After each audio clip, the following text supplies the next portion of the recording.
এই দুরুদটি পাঠ করে আপনি লবণে ফু দিন, সাথে সাথে জাদু টোনা, কালো জাদু, ব্ল্যাক ম্যাজিক, কুফরি কালাম সব নষ্ট হয়ে যাবে। হতে পারে আপনি অলরেডি জাদুতে আক্রান্ত হয়ে পড়েছেন, কিন্তু আপনার জানা নেই। আপনার মধ্যে সেই লক্ষণগুলো দেখা দিচ্ছে, অনেক আগ থেকে আপনি জাদুতে আক্রান্ত হয়ে রয়েছেন, আপনাকে ক্ষতি করার জন্য জাদু করেছে। প্রিয় ভাই বোনেরা, সেই লক্ষণগুলো আপনি আমার কথার সাথে মিলিয়ে নিন যে সেই লক্ষণগুলো আপনার মধ্যে আছে কিনা। যদি থাকে, সাথে সাথে আপনি নষ্ট করে ফেলুন। দুরুদটি পাঠ করে আপনি লবণে ফু দিন, আপনার জাদুটোনা, কুফরি কালাম, ব্ল্যাক ম্যাজিক সব নষ্ট হয়ে যাবে। প্রিয় ভাই বোনেরা, জাদুটোনা বা কুফরিতে যদি আপনি আক্রান্ত হয়ে পড়েন, তাহলে এমনকি আপনার মৃত্যু হতে পারে। এত মারাত্মক খারাপ, এত মারাত্মক বাজে একটা কাজ। প্রিয় ভাই বোনেরা, কখনো কাউকে ক্ষতি করার জন্য জাদুটোনা, ব্ল্যাক ম্যাজিক করবেন, তাহলে আপনারও ক্ষতি হয়ে যাবে। আপনি অন্য একজনের ক্ষতি চান, আপনারও ক্ষতি অলরেডি হয়ে যাবে। তাই প্রিয় ভাই বোনেরা, কখন আপনি জাদুটোনা করে কাউকে ক্ষতি করবেন না। হ্যাঁ, আপনার শত্রু থাকতে পারে, আপনার সাথে ঝগড়া, মনোমালিন্য থাকতে পারে কারো, কিন্তু এই জন্য আপনি জাদু করবেন না। এটা মারাত্মক অপরাধ। জাদু কুফরি করলে কুফুর পর্যন্ত চলে যায়, এমনকি কাফেরও হয়ে যায়। প্রিয় ভাই বোনেরা, এই জন্য কখনো এই কাজটি করবেন না। তো কোন লক্ষণ দেখে বুঝবেন আপনি জাদুতে আক্রান্ত? আপনি যখন রাতে ঘুমাতে যান বা যে কোনো সময় আপনি ঘুমিয়ে পড়েন, দিনে হোক, রাতে হোক, সন্ধ্যায় হোক, যে কোনো সময় ঘুমিয়ে পড়েন, ঘুমানোর সাথে সাথে আপনি স্বপ্নে দেখা শুরু করেন। স্বপ্নে একেবারে ভয়ঙ্কর ভয়ঙ্কর স্বপ্ন আপনি দেখেন। দেখেন আপনাকে কেউ নিয়ে যাচ্ছে ধরে, আপনার শত্রু আপনাকে আক্রমণ করছে, আপনি উড়ে উড়ে কোথাও যাচ্ছেন, উপর থেকে নিচের দিকে পড়ছেন, বা আপনার শত্রু আপনাকে তাড়া করছে। এভাবে সারা রাত আপনি স্বপ্নে দেখেন। এমন দিন নেই যে দিন আপনি স্বপ্নে দেখেন, প্রত্যেক দিন এভাবে আপনি স্বপ্নে দেখতে থাকেন। আপনি ঘুমাতেও পারেন না সুস্থ, আপনার মন অস্থির হয়ে যায়। অস্থির হয়ে পড়ে কি করবেন আপনি? প্রিয় ভাই বোনেরা, এই জন্য এভাবে যদি হয়, তাহলে আপনি মনে করবেন আপনি জাদুতে আক্রান্ত হয়ে পড়েছেন। তারপরে যদি আপনি দেখেন ঘুমের ঘরে আপনাকে অনেক ধরনের খাবার খাওয়ায়, অর্থাৎ এমন এমন খাবার যে খাবারগুলো আপনি পছন্দ করেন, সেই খাবারগুলো আপনার সামনে আসে, আপনি যে সেই খাবারগুলো খেয়ে ফেলেন, তাহলে খাওয়ানোর মাধ্যমে আপনাকে জাদু করে। আপনি কখনো খাবেন না, যদি খেয়ে ফেলেন তাহলে আপনি জাদুতে আক্রান্ত হয়ে পড়লেন। প্রিয় ভাই বোনের, এভাবে যদি দেখেন আপনি জাদুতে আক্রান্ত, সাথে সাথে নষ্ট করে ফেলবেন। আমার দেখার নিয়মের যে আপনি আমলটি করবেন। তারপরে আপনি যদি দেখেন আপনার কোনো ধরনের ক্ষুধা নেই, যত রুচিশীল খাবার আপনার সামনে আনা হোক, আপনি সেই খাবারগুলো খাচ্ছেন, আপনি আস্তে আস্তে দিন দিন শুকিয়ে যাচ্ছেন না খাওয়ার কারণে। যদি এভাবে হয়, কোনো রুচি নেই, কোনো খাবারের প্রতি কোনো মনোযোগ নেই, তাহলে মনে করবেন আপনি জাদুতে অ্যাটাক হয়ে গিয়েছে, কুফরি কালাম করে আপনাকে ক্ষতি করেছে। আপনি সাথে সাথে সেই জাদুটোনা, কুফরি কালাম নষ্ট করুন। তারপরে যদি আপনি দেখেন আপনার চেহারা একেবারে পরিবর্তন, হঠাৎ হঠাৎ পরিবর্তন হয় আপনার চেহারা, আপনি 5 মিনিট আগে দেখে গিয়েছেন আয়নায়, আপনার চেহারা অনেক সুন্দর দেখা যায়, এরপরে 10-15 মিনিট পর ঘুরে এসে আবার দেখবেন চেহারাটা কেমন যেন হয়ে গিয়েছে। এভাবে যদি হয়, তাহলে মনে করবেন আপনি জাদুতে আক্রান্ত হয়ে পড়েছেন। তো প্রিয় ভাই বোনেরা, এই লক্ষণগুলো আপনার মধ্যে রয়েছে, কিন্তু আপনি স্বাভাবিকভাবেই নিয়েছেন, যেটা তো স্বাভাবিক হয়েই থাকে না। এভাবে যদি হয়, তাহলে মনে করবেন আপনি জাদুতে আক্রান্ত হয়ে পড়েছেন, জাদুতে অ্যাটাক হয়ে গিয়েছেন অলরেডি। আপনি এই জাদুটোনা, কুফরি কালাম নষ্ট করে ফেলুন, অন্যথায় আপনি ক্ষতির মধ্যে পড়ে যাবেন। প্রিয় ভাই বোনেরা, সে আমলটি কখন কিভাবে করবেন, কোন নিয়মে করবেন, আমলটি করে কিভাবে আপনি উপকৃত হবেন আমি বলে দিচ্ছি।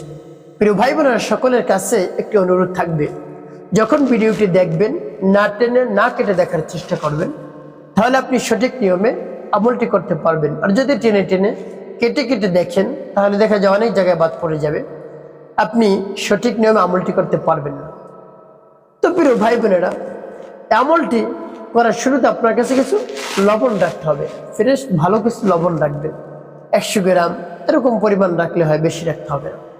রেখে ডেকে রাখবেন। তারপরে আপনার যদি অজু না থাকে, উত্তম রূপে পবিত্রতা অর্জন করে পবিত্র স্থানে আপনি কিবলামুখী হয়ে বসবেন উত্তম পোশাক পরিধান করে। তারপরে আপনি কি পাঠ করবেন? আপনার জীবনের সমস্ত গুনার কথা স্মরণ করে ক্ষমা প্রার্থনা করবেন, হে আল্লাহ আপনি আমার জীবনের সমস্ত গুনাহ খাতাগুলো মাফ করে দেন। জীবনে অনেক ধরনের অন্যায় করেছি, অপরাধ করেছি, সেই অন্যায় অপরাধ আপনি নিজ গুণে ক্ষমা করে দিয়ে আমার অন্তরকে পাক এবং পবিত্র বানিয়ে দিন। এভাবে রব্বি কারীমের কাছে আপনি বলবেন। তারপরে আপনি কি করবেন? তারপর আপনি 3 বার দুরূদ শরীফ পাঠ করবেন, সাল্লাল্লাহু আলাইহি ওয়াসাল্লাম, সাল্লাল্লাহু আলাইহি ওয়াসাল্লাম, সাল্লাল্লাহু আলাইহি ওয়াসাল্লাম। এভাবে যখন ইস্তিগফার দুরূদ শরীফ পাঠ করা হয়ে যাবে, আপনার সামনে যে লবণ থাকবে এর মধ্যে ফু দেওয়ার দরকার নেই। তারপরে আমার দেখার নিয়ম অনুযায়ী দুরূদ শরীফটি পাঠ করবেন। দুরূদ শরীফ পাঠ করে লবণে ফু দিয়ে সেই লবণ কিভাবে ব্যবহার করবেন পরবর্তীতে বলে দিচ্ছি। আগে আমলটি শেষ করে নেই। যেমন বিসমিল্লাহির রহমানির রহিম, আল্লাহুম্মা সাল্লি আলা মুহাম্মাদিন ওয়া আলা আলি মুহাম্মাদ কামা সাল্লাইতা আলা ইব্রাহিম ওয়া আলা আলি ইব্রাহিম ইন্নাকা হামিদুম মাজিদ। اللهم بارك على محمد وعلى آل محمد كما باركت على إبراهيم وعلى آل إبراهيم إنك حميد مجيد। যখন দুরূদ ইব্রাহিম পাঠ করা হয়ে যাবে লবণ একটু, তারপর আপনি আবার পাঠ করবেন বিসমিল্লাহির রহমানির রহিম, আল্লাহুম্মা সাল্লি আলা মুহাম্মাদিন ওয়া আলা আলি মুহাম্মাদ কামা সাল্লাইতা আলা ইব্রাহিম ওয়া আলা إبراهيم إنك حميد مجيد।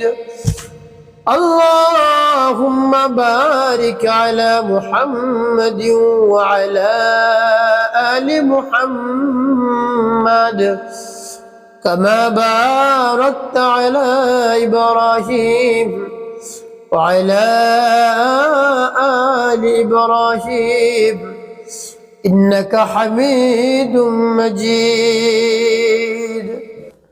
পাঠ করে শেষ আবার একটু, তারপর আপনি মনে দরদ নিয়ে আবারও দুরূদ শরীফ পাঠ করবেন। আবার বিসমিল্লাহির রহমানির রহিম, আল্লাহুম্মা সাল্লি আলা মুহাম্মাদিন ওয়া আলা আলি মুহাম্মাদ كما صليت على إبراهيم وعلى آل إبراهيم إنك حميد مجيد।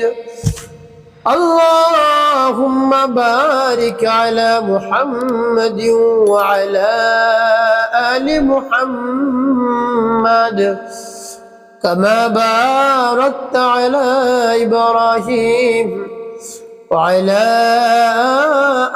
آل إبراهيم إنك حميد مجيد। প্রিয় ভাই বোনেরা, এভাবে কতবার পাঠ করবেন দুরূদ ইব্রাহিম? আপনি 11 বার গুনে গুনে পাঠ করবেন। 11 বার পাঠ করে 11টি ফুই লবণের মধ্যে আপনি দিবেন। প্রিয় ভাই বোনেরা, সর্বশেষ আপনি কি করবেন? আপনি একটি দোয়া পাঠ করবেন 7 বার, লা হাওলা ওয়ালা কুওয়াতা ইল্লা বিল্লাহ, লা হাওলা ওয়ালা কুওয়াতা ইল্লা বিল্লাহ, লা হাওলা ওয়ালা কুওয়াতা ইল্লা বিল্লাহ। যখন পাঠ করা হয়ে যাবে একটি ফু দিবেন আপনি লবণে। প্রিয় ভাই বোনেরা, আপনি এই যে দুরূদ শরীফের আমলটি করলেন, এটা কিন্তু অনেক গুরুত্বপূর্ণ এবং ফজিলতপূর্ণ একটি আমল। দুরূদের অনেক শক্তি, অনেক পাওয়ার। তার কারণ আল্লাহ রাব্বুল আলামিন নিজেই নবীজি সাল্লাল্লাহু আলাইহি ওয়াসাল্লামের শানে দুরূদ শরীফ পাঠ করেন, ফেরেশতাগণ পাঠ করেন। আল্লাহ রাব্বুল আলামিন জানিয়ে দিয়েছেন, আমিও পাঠ করি, আমার ফেরেশতাগণও পাঠ করে, তোমরা যারা ঈমানদার রয়েছো তারাও আমার নবীর শানে দুরূদ পাঠ করে সুবহানাল্লাহি ওয়া বিহামদিহি। কত পাওয়ারফুল, শক্তিশালী। তাই আপনি দুরূদ শরীফের আমলটি করবেন খুব মনোযোগ এবং ধৈর্যের সাথে, একেবারে বিনয়ের সাথে আমলটি করবেন। আর আল্লাহর হাবিব সাল্লাল্লাহু আলাইহি ওয়াসাল্লাম কি বলছেন দুরূদ শরীফ পাঠ করলে কি হবে? যদি একবার কেউ দুরূদ শরীফ পাঠ করে 10টি রহমত নাজিল হয়, 10টি গুনাহ মাফ হয়ে যায়, তারপরে 10টি নেকি যোগ করে দেওয়া হয়, তারপরে তার নাম ঠিকানা সহ রওজা মুবারকে নবীজি সাল্লাল্লাহু আলাইহি ওয়াসাল্লামের কাছে পৌঁছানো হয়। আর নবীজি সাল্লাল্লাহু আলাইহি ওয়াসাল্লাম তার জন্য দোয়া করেন, তার নাম ধরে ধরে। প্রিয় ভাই বোনেরা, আল্লাহর হাবিব সাল্লাল্লাহু আলাইহি ওয়াসাল্লাম যখন দোয়া করবেন, সেই দোয়া কি বিফলে যাবে? সেই দোয়ার সাথে সাথে কবুল হয়ে যাবে। তো প্রিয় ভাই বোনেরা, এই জন্য বেশি বেশি দুরূদ শরীফ পাঠ করবেন, অবশ্যই আপনার সকল ধরনের চাওয়া পাওয়া পূরণ হবে। তো প্রিয় ভাই বোনেরা, এভাবে যখন দুরূদ ইব্রাহিম পাঠ করে তারপরে যে দোয়াটি বললাম, সেই দোয়াটি পাঠ করে লবণে ফু দেওয়া হয়ে যাবে। তারপরে আপনি সর্বশেষ কি করবেন, লবণ কিভাবে ব্যবহার করবেন বলে দিচ্ছি। আগে বলবো আমলটি পাঠ করার সাথে সাথে কি করবেন, আল্লাহ রাব্বুল আলামিনের সেই দরবারে আপনি হাত উত্তোলন করবেন, বলবেন, হে আল্লাহ, আপনার শরণাপন্ন হয়েছি, এই দুরূদের আমল করেছি, দুরূদের বরকতে, ফজিলাতে, দুরূদের শক্তিতে আমার জাদুটোনা, ব্ল্যাক ম্যাজিক, কুফরি কালাম নষ্ট করে দে।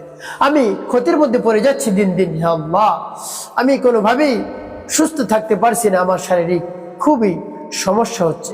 আপনি এই দুরূদের বরকতে আমার জাদুটোনা, ব্ল্যাক ম্যাজিক, কুফরি কালাম নষ্ট করে দিন, আমাকে আর যেন কোনো ধরনের জাদু করতে না পারে। এভাবে রব্বে কারিমের কাছে পরিপূর্ণ বিশ্বাস এবং আস্থা নিয়ে বলবেন, অবশ্যই কাজ হয়ে যাবে ইনশাল্লাহ। প্রিয় ভাই বোনেরা, এখন বলবো এই লবণ কেমন করে ব্যবহার করবেন। এই লবণ থেকে অল্প কিছু লবণ 1 গ্লাস পানির মধ্যে আপনি নেবেন, তারপরে মিক্স করে আপনি খাবেন। একেবারে সামান্য লবণ নেবেন, আপনার পানিতে যেন মনে না হয় আপনি লবণ নিয়েছেন, কিন্তু আপনি লবণ নিবেন। তার কারণ যদি আপনি বেশি লবণ খেয়ে ফেলেন তাহলে কিন্তু ক্ষতি হবে। এই জন্য এমনভাবে নিতে হবে যেন আপনার দেহের কোনো ক্ষতি না হয়, খেয়াল করতে হবে। এক সমস্যা সমাধান করতে গিয়ে অন্য সমস্যা আপনি বাজাবেন না, এই জন্য খেয়াল করতে হবে। একেবারে সামান্য কিছু লবণ নেবেন, সামান্য, প্রিয় ভাই বোনেরা। তারপরে মিক্স করে সেই লবণের পানি আপনি খাবেন। আর যখন খাবেন নিয়ত করবেন, হে আল্লাহ, আমি এই লবণ পড়া পানি খাচ্ছি, আপনি আমার জাদুটোনা, কালো জাদু নষ্ট করে দিন, আমি ক্ষতি থেকে বাঁচতে পারছি। এভাবে নিয়ত করে আপনি খাবেন। সকালে এবং রাতে ঘুমাতে যাওয়ার পূর্বে আপনি খাবেন। সকালে খালি পেটে ফজরের নামাজ আদায় করে তারপরে আপনি পান করবেন, তারপরে আবার রাতে ঘুমাতে যাওয়ার পূর্বে আপনি নিয়ত করে ঘুমাবেন এবং দোয়া করবেন পানি পান করে। প্রিয় ভাই বোন, এভাবে 1 সপ্তাহ আপনি করে দেখুন, দেখবেন জাদুটোনা, ব্ল্যাক ম্যাজিক নষ্ট হয়ে গিয়েছে, আপনাকে আর ক্ষতি করতে পারবে না ইনশাল্লাহ। প্রিয় ভাই বোনেরা, বলতে পারেন এত, প্রিয় ভাই বোনেরা, জাদুর যে লক্ষণ রয়েছে সেগুলো, প্রিয় ভাই বোনেরা, জাদুর যে লক্ষণ রয়েছে সেগুলো, প্রিয় ভাই বোনেরা, জাদুর যে ক্ষতি রয়েছে সেগুলো আস্তে আস্তে দূর হবে, কিন্তু এর যে একটা প্রভাব, আপনাকে আর জাদু করতে পারবে না। 2 মিনিটে সেই প্রভাব নষ্ট হয়ে যাবে ইনশাআল্লাহ। আপনি আমলটি করেন, আপনি নিয়ত করে পরিপূর্ণ বিশ্বাস নিয়ে আমলটি করুন, অবশ্যই উপকৃত হতে পারবেন। একটা কথা মনে রাখতে হবে, 5 ওয়াক্ত নামাজ আপনাকে আদায় করতে হবে, মানুষের কল্যাণে খেদমতে কাজ করবেন, অবশ্যই আপনার জীবন হবে সুখময় এবং শান্তিপূর্ণ ইনশাআল্লাহ।